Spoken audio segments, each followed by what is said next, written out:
how to report videos on YouTube. Hello everybody, welcome back to the channel. So in today's video I'll guide you on how you can report videos on YouTube, so make sure to watch the video till the end. In order to report videos on YouTube, all you have to do is simply go ahead and then first of all open the YouTube app here. Once you open the YouTube app, select a specific video that you would like to report over here. Once you select a specific video that you want to report, just pause the video for a while and then just tap the gear icon from the top right hand side, which is a settings icon.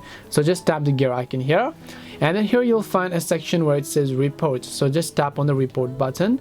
Now you have to select a reason as to why you want to report. Now personally I don't have anything against the video, so I'm just selecting for the demo purpose as well. I will just tap the report option to report it. I'm not going to do it because I have nothing against the video. If you do have, you can select a reason such as misinformation, harmful, bullying, or whatever else you prefer.